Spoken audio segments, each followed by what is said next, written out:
Olá, essa é a nossa aula de número 11, parte 2, e hoje faremos alguns exercícios de britagem.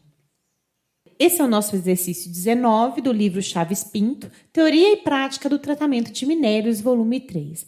Esse é o exercício 2 do livro, na página 457.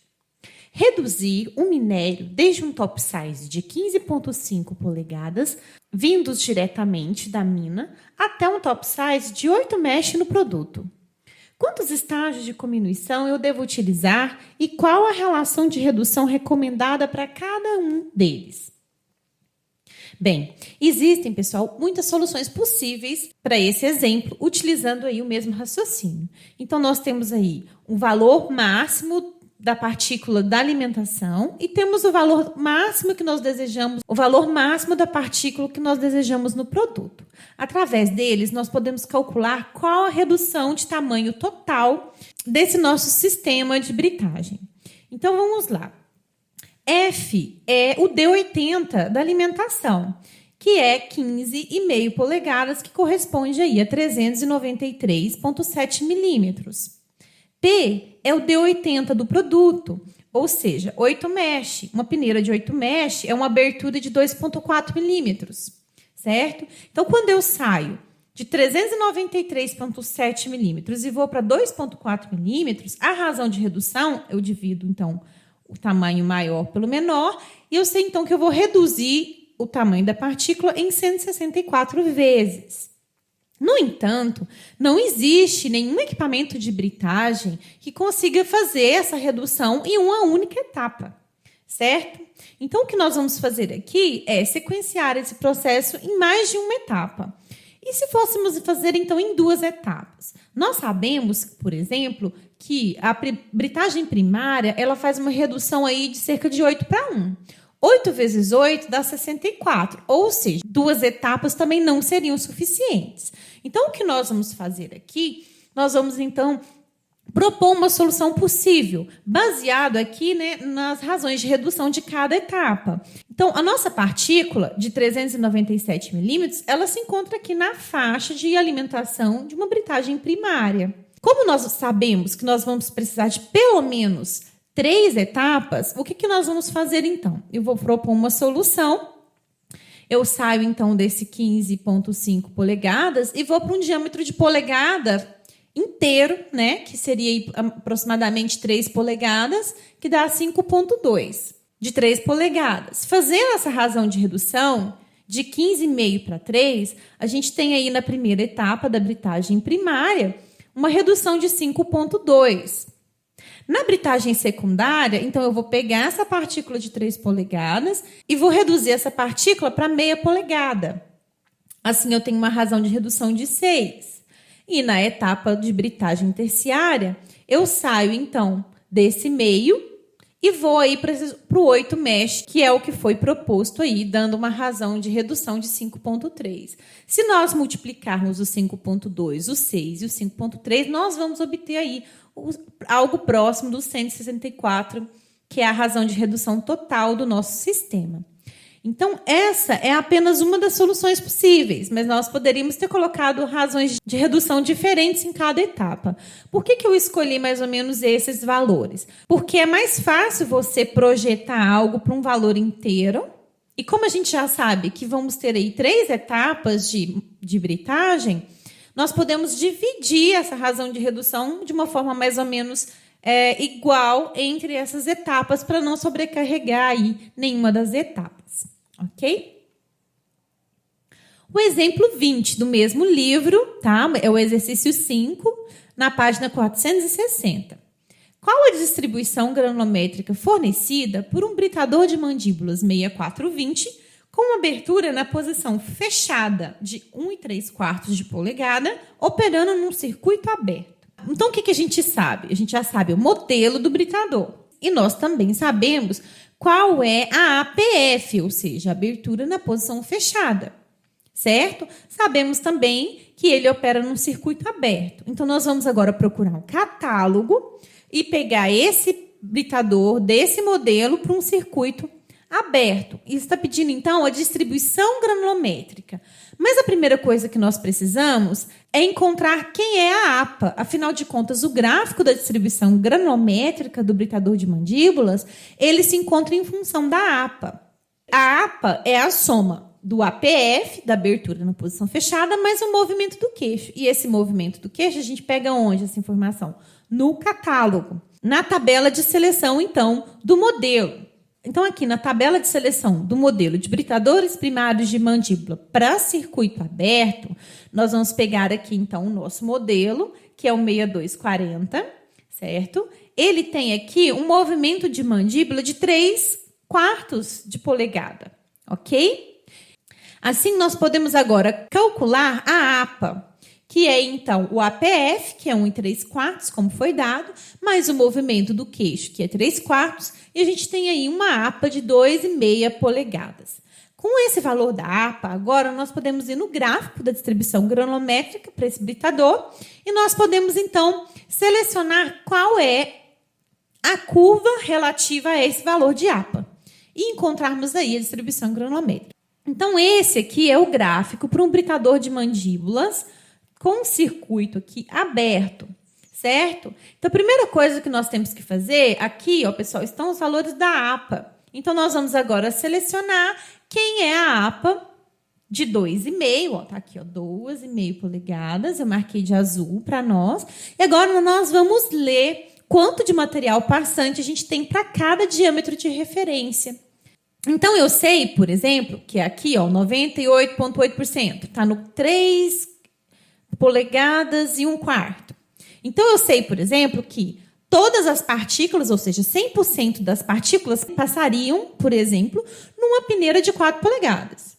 Ok? Então, eu vou começar a montar uma tabelinha, tá? Com a malha e o passante, para a gente ler aqui no gráfico. Então, a gente teria, ó, 100% passaram na peneira de 4, ok?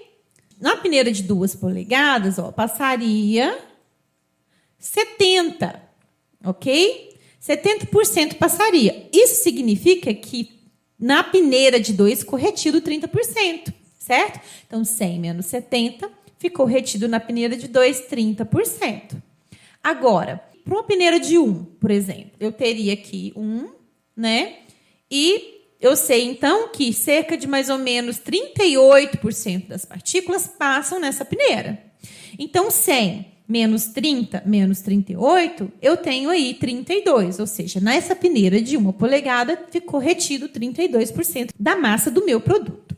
O mesmo fazemos para a de meia polegada, ok? Que deu aí 22, para 1/4 de polegada, que deu 13, e para 1/8 de polegada. E a diferença, que foi o que passou, fica aqui como sendo menor do que 1/8 de polegada.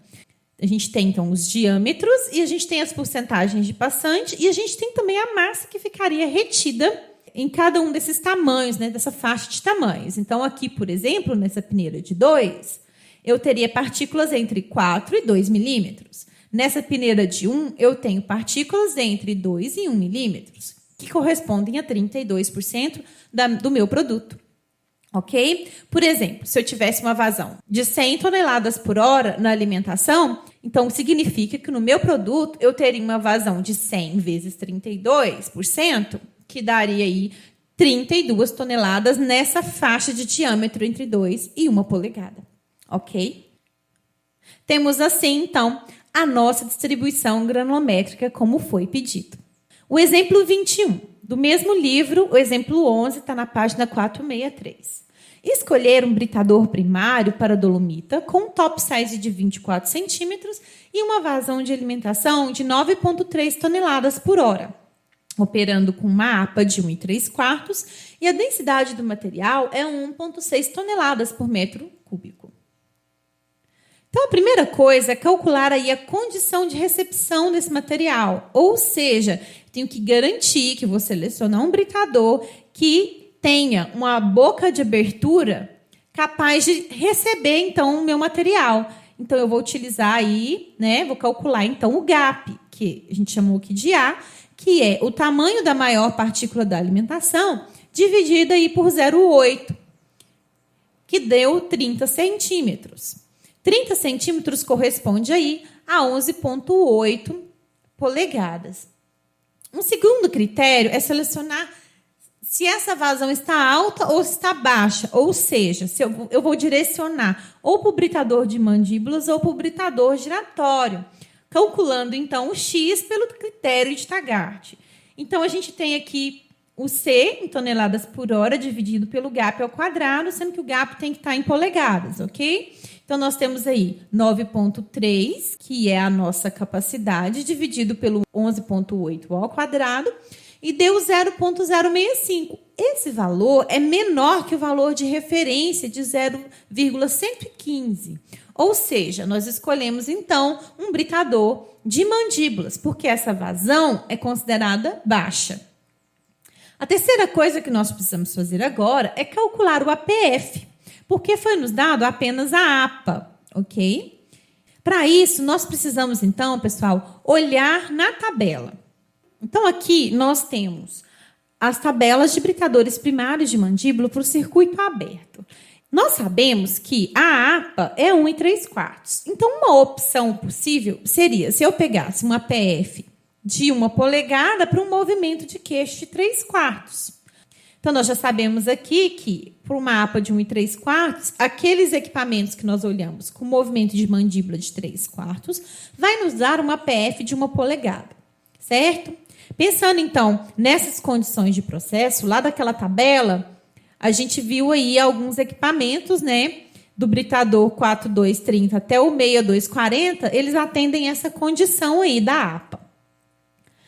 Mas nós precisamos agora calcular a capacidade volumétrica, certo? Porque foi nos dado só a capacidade máxima em toneladas por hora. Então, vamos lá. Quem é a capacidade volumétrica?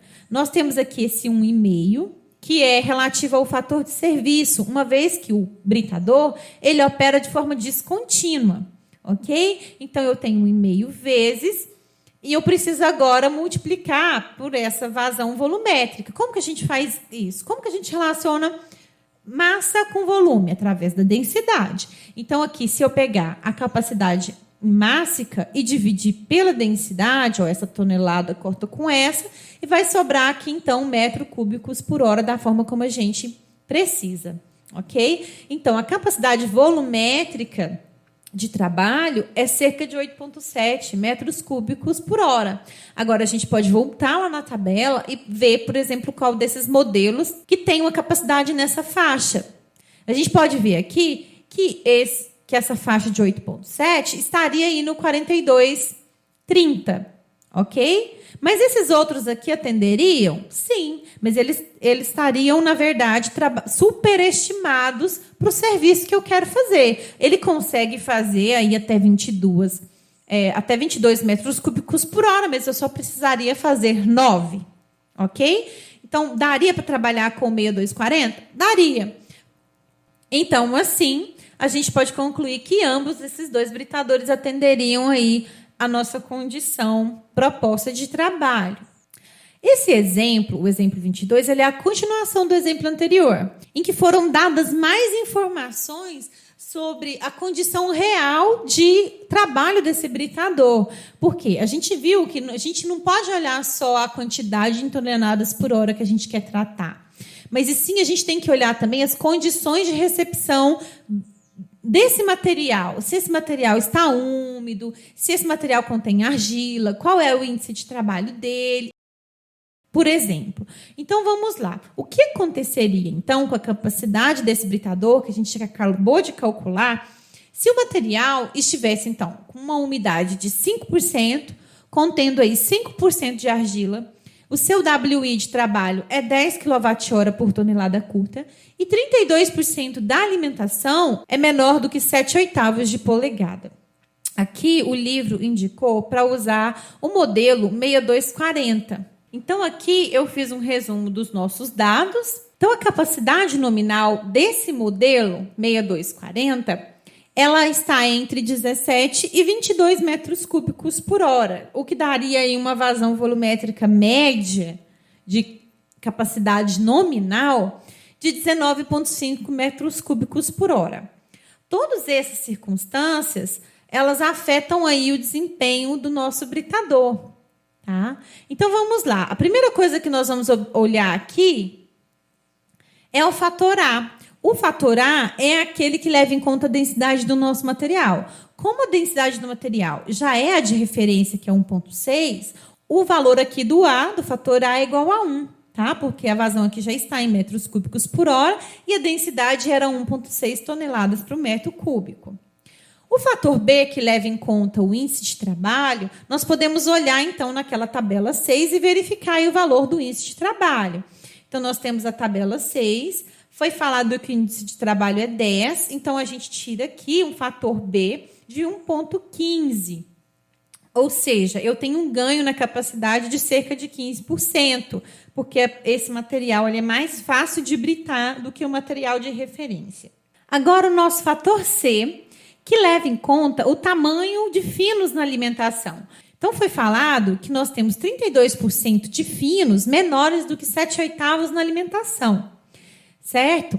Então, olhando lá no nosso gráfico, para encontrar o fator C, a gente tem, nesse eixo, essa porcentagem de alimentação menor do que meia APA, né, que foi dado aqui. E temos, nesse outro eixo, uma relação de porcentagem entre o tamanho máximo do material, que a gente já tinha visto que era 24, e a abertura da entrada do britador, que é o gap. Então, a gente estabeleceu já que essa relação ia ser 0,8, ou seja, 80%. Ok? Então, nós marcamos aqui a curva de 80%. Nós vamos agora pegar aqui 32%, vamos até a curva, tiramos aqui um fator de 1, ou seja, aqui o nosso valor de C é igual a 1, o que significa que a nossa alimentação já está numa condição muito próxima daquela dos valores utilizados para criar as tabelas de capacidade. O fator D leva em conta a umidade e a porcentagem de argila. Então, olhando no nosso gráfico do fator D, o que a gente pode ver? Foi falado aqui que a umidade é de 5% e a argila também de 5%. Tá? Uma argila de 5%, a gente ainda vai cair, então, nessa faixa aqui do A. A gente vai ler a umidade nessa região. Vou marcar aqui, então, a curva de 5%. E agora, nessa parte, nós temos que tirar o APF. Nós sabemos que o APF é de 1, ok? Então, marco aqui, leio o valor, deu bem próximo de 0,9. Não deu exatamente igual. Eu acho que colocaria um 0,88 ou um 0,89, mas o livro usou um valor de D aí igual a 0,9. Agora que nós já calculamos todos os fatores, nós podemos calcular a capacidade real desse modelo, que seria, então, a capacidade média dele, vezes 1, que é o fator A, 1,15 do fator B, 1 do fator C e 0,9 do fator D, tirando aí uma capacidade de 20,2 metros cúbicos por hora. Agora nós faremos esse outro exemplo, que é do livro do Daluz e colaboradores, com o título Tratamento de Minérios, na página 175. Projetar uma instalação de britagem para trabalhar com 70 metros cúbicos por hora, então ele já está dando a capacidade volumétrica, de um minério que vem diretamente da mina, ou seja, aquele ROM, com um top size de 30 polegadas, que corresponde aí a 0,76 metros, e 25% das partículas finas menores do que 2,5 polegadas. Sabe-se que o índice de trabalho desse minério WI é 10 kWh por tonelada curta. A densidade aparente do minério é 1,6 toneladas por metro cúbico e o teor de argila é maior que 5% e a umidade aí está em cerca de 10%. Então, estão aqui os nossos dados, ok? Nós não sabemos aí qual é o modelo, porque foi pedido para a gente projetar a instalação. Então, nós só não sabemos o modelo, nem a APA, nem o APF. Isso que nós devemos, então, selecionar.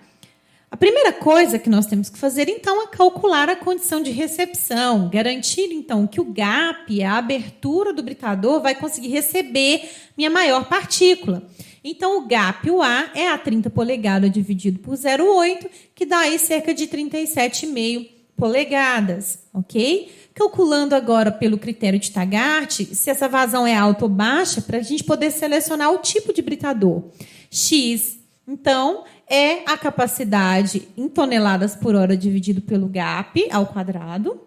Como agora a nossa vazão foi dada em vazão volumétrica, a gente precisa da informação em toneladas por hora, nós podemos, então, multiplicar esses 70 metros cúbicos por hora por 1,6 toneladas por metro cúbico. E, assim, 1,6 vezes 70 vai nos dar essa unidade aqui da capacidade em toneladas por hora. Dividido, então, pelo gap ao quadrado, usando o gap em polegadas, nós obtemos um valor de 0,08, que é aí menor do que o valor de referência de 0,115. Ou seja, essa vazão é baixa e, por isso, nós podemos escolher o britador de mandíbulas. A terceira parte é selecionar o modelo. Então, não vamos na tabela. Aqui nós temos, então, britadores primários de mandíbulas para circuito aberto. Nós precisamos, então, selecionar um modelo que tenha dentro dele a vazão de 70. Então, vamos olhar aqui. Ó. Esse modelo aqui, do 6240, não tem essa vazão de 70. E o primeiro que tem a possibilidade de trabalhar com 70 metros cúbicos por hora é esse 8050 aqui. Então, o que a gente pode ver? Esse modelo ele tem um movimento de mandíbula de 1 polegada. Pessoal, a gente está escolhendo mesmo, ok? Eu poderia escolher esse de 3? Poderia, mas olha, eu estou muito perto dos 70, tá vendo? E lembra que esse valor de 70 pode mudar? Então, aqui, a gente está querendo buscar uma opção que nos dê uma faixa mais ampla também. Então, a gente pode observar aqui, ó, que a faixa mais ampla é quando eu trabalho com as 4 polegadas, certo? De APF. Então, pessoal, o movimento da mandíbula aí é de 1 polegada. Nós podemos, então, agora calcular a APA, que é os 4 do APF mais 1 polegada do movimento da mandíbula. Nós temos uma APA aí de 5 polegadas. Então, nós selecionamos o modelo 8050 com APF de 4 polegadas e um movimento de mandíbula de 1 polegada, o que nos forneceu aí uma APA de 5 polegadas que tem uma faixa de vazão de trabalho entre 65 e 88 metros cúbicos por hora, ou seja, o nosso 70, né, tá aí dentro. A quarta coisa, nós vamos agora saber qual é a distribuição de tamanho que eu tenho aí desse meu material. É de se esperar que o tamanho máximo de partículas que a gente pode gerar nesse equipamento é quando eu trabalho com a abertura da posição completamente aberta. Tá? Então, a maior partícula, ela acaba que vai ser mais ou menos da mesma ordem de grandeza que a APA. Ok? Vamos, então, dar uma olhada no gráfico da distribuição granulométrica. Então, aqui eu montei para nós uma tabelinha, certo? Em que aqui ó, a gente tem o gráfico da distribuição granulométrica para um circuito aberto, um britador de mandíbulas. Aqui estão os valores da APA. A nossa APA aqui, no caso, é 5 polegadas, eu coloquei de azul. E agora a gente vai poder, então, ler valores. Ó. Eu poderia ter colocado, por exemplo, 10 polegadas, porque eu sei que todas as minhas partículas são menores do que 10 polegadas, por exemplo. Então, fazendo aí a leitura, ó, 5 polegadas eu tenho 85%, com 3 polegadas eu tenho 55% de passante, com 2 polegadas eu tenho 38% de passante, com 1 polegada eu tenho cerca de 22% de passante e com meia polegada a gente tem aí 13% aproximadamente de passante. Então, com esses valores do passante, a gente pode, então, montar as faixas e ver quanto que ficou retido aí em cada faixa de tamanho. Então, aí, pessoal, a partir dessa tabelinha que a gente montou lá do gráfico, tá? Nós vamos agora criar essa outra tabelinha aqui com a faixa granulométrica. Então, eu sei que retidas na peneira de 5 polegadas ficariam cerca de 15% do meu material, ok? Que é 100% menos os 85, dá 15%. E eu sei, então, que se eu pegar a vazão total e multiplicar aqui por essa porcentagem, vai dar aí os 10,5 metros cúbicos por hora. Na peneira de 3 polegadas, passou 55%. Então, 100 menos os 55, menos os 15 que ficaram aqui, vão me dar aí, retidos na peneira de 3, cerca de 30% do meu material.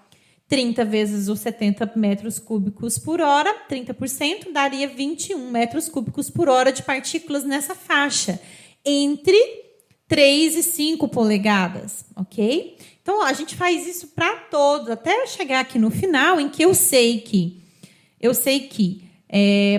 13% das minhas partículas foram passantes na peneira de meia polegada, ou seja, menor do que meia polegada, eu tenho 13% de peso do meu material, que daria aí cerca de 9,1 metros cúbicos por hora. Se eu somasse, então, todas as frações retidas aqui de todas as faixas, né, a gente teria aqui a vazão total. A próxima etapa, então, seria calcular a capacidade real desse material. Afinal de contas, foi dada essa capacidade de britagem de 70 metros cúbicos por hora, mas não foi ainda se levado em consideração as condições reais de recepção de umidade, de argila e de finos nessa alimentação. Então, agora nós vamos calcular essa capacidade real, porque os 70 metros cúbicos por hora é a capacidade nominal do nosso britador. Então, a gente sabe no final que a nossa vazão real, né, capacidade real, ela é a capacidade volumétrica nominal dada, vezes os 4 fatores aqui. Como a densidade do material é 1,6, então lá da nossa tabela, se a gente pega a densidade em toneladas por metro cúbico de 1,6, corresponde aí um fator A igual a 1. O fator B, nós podemos, então, ler nessa tabela. Nós sabemos que o índice de trabalho é de 10, então, o que dá aí um fator B de 1,15. Então, o fator C, nós podemos ler, então, nesse gráfico, em que a gente coloca aqui quem é a relação entre o tamanho máximo do material e a abertura da entrada. Então, o tamanho máximo do material, o top size, era 30, e a entrada, que é o gap, 37,5. Isso me dá um valor de 0,8, que é cerca aí de 80%. Então, a linha que nós escolhemos aqui foi a de 80%. A linha que nós escolhemos aqui foi de 80%. E foi dado que o D25 da minha alimentação é 2,5 polegadas. Ou seja, 25% das minhas partículas são de finos. Então, venho no 25, vou até o 80 e tiro aqui um valor aí aproximadamente de 0,94. O fator D, nós lemos, então, nesse gráfico, em que foi dado aí que a porcentagem de argila é maior que 5%. Então, quando for maior que 5%, eu leio aqui na coluna B, ok? A umidade, certo? Então, ó, 1,5, 3, 4, 5, 8. Viu que não tinha uma curva para 10% de umidade, então eu interpolei aqui uma curva baseado nas outras, né? Eu interpolei essa curva azul e a gente, então, para um APF de 4, né, indo até na curva de 10, eu tirei aqui um valor aí de aproximadamente D igual a 0,76. Agora, nós podemos calcular a capacidade real, que é o 70, que multiplica o fator A, o fator B, o fator C e o fator D. A nossa capacidade real, então, é cerca de 57,51 metros cúbicos por hora. Ou seja, muito provavelmente, pessoal, como o fator D foi o fator que mais pesou aqui, e ele é por causa da umidade, da quantidade de argila, a gente pode acreditar, então, que eu vou ter alguma dificuldade para britar esse material, então não vou mais conseguir trabalhar com 70 metros cúbicos por hora, e sim com 57,5 metros cúbicos por hora, que é o que a gente vai conseguir aí no final, por causa dessa alta umidade e dessa alta porcentagem aí de argila, e uma certa quantidade aí de finos também na alimentação, que também não ajudou. Ok? Então, é isso. Esses são aí alguns exemplos, né, de dimensionamento de britadores. Como atividades, então, dessa aula, número 11, eu sugiro que vocês leiam a parte da teoria de projetos de britadores nos livros de referência que nós citamos aqui, que vocês refaçam os exercícios, que vocês resolvam outros exercícios resolvidos dos livros aqui que nós estamos utilizando. Como atividade, então, da empresa, baixar catálogos de britadores e moinhos e também agora já de peneiradores industriais, uma vez que vocês agora precisam aí escolher o tema do projeto orientado de diminuição. Vou criar para vocês, então, uma atividade que vocês vão ter que postar o título, né, do tema de vocês. Eu vou minerar ouro, por exemplo. Porque aí vocês colocam o título e não corre o risco dos grupos ficarem aí com o mesmo tema. Ok? É isso, então. Vejo vocês aí Só ano que vem, na nossa próxima aula de 2021. Um Feliz Natal para todos, um feliz Ano Novo e bom trabalho. Até mais.